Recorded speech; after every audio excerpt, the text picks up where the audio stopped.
केंद्रीय वित्त मंत्री निर्मला सीतारमण ने झारखंड में विधि व्यवस्था को लेकर चिंता जताते हुए एक नया जंगल राज होने की बात कही।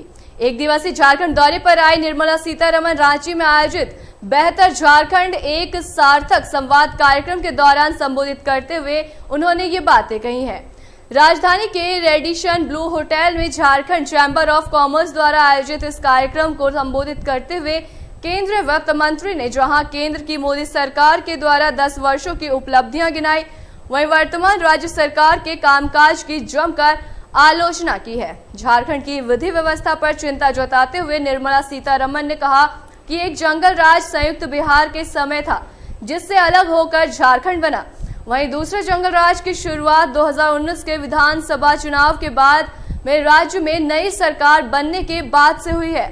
उन्होंने इज ऑफ डूइंग में झारखंड के परफॉर्मेंस का जिक्र करते हुए कहा कि 2019 से पहले भाजपा सरकार के 5 वर्ष के दौरान झारखंड ने बेहतरीन काम इस क्षेत्र में किया, जिसके कारण टॉप 5 में झारखंड ने स्थान बनाने में सफलता पाई थी। मगर नई सरकार बनने के बाद सभी आंकड़े धराशायी हो गए। राज्य में खराब विधि व्यवस्था की वजह से लूट, हत्या और बलात्कार जैसी घटनाएं आम हो गई हैं। जिस राज्य की विधि व्यवस्था खराब होती है, वहां औद्योगिक माहौल पर सीधा असर पड़ता है। जाहिर तौर पर निवेशक नहीं आएंगे और रोजगार के अवसर नहीं पैदा होंगे। उन्होंने कहा कि हाथ जोड़कर कहती हूं कि देश के हित में वोट करिए, हमें जंगल राज नहीं चाहिए। केंद्रीय वित्त मंत्री निर्मला सीतारमण ने मोदी सरकार पर झारखंड के साथ सौतेले व्यवहार का लग रहे आरोप को खारिज करते हुए कहा कि पिछले 10 वर्षों में इस राज्य में रेलवे सहित विभिन्न मदों में चल रहे प्रोजेक्ट के लिए बड़े पैमाने पर राशि स्वीकृत की गई है।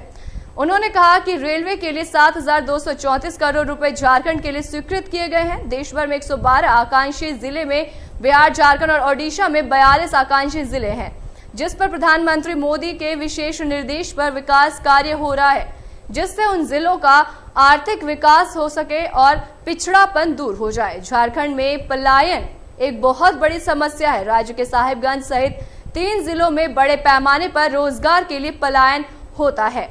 विकसित भारत के संकल्प को पूरा करने का आह्वान करते हुए केंद्रीय वित्त मंत्री निर्मला सीतारमण ने कहा कि झारखंड, बिहार, बंगाल और ओडिशा इंजन साबित हो सकते हैं।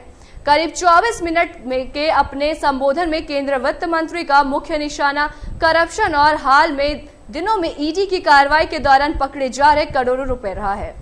ऐसे तमाम खास खबरों के लिए देखते रहें कीलांचल टाइम्स।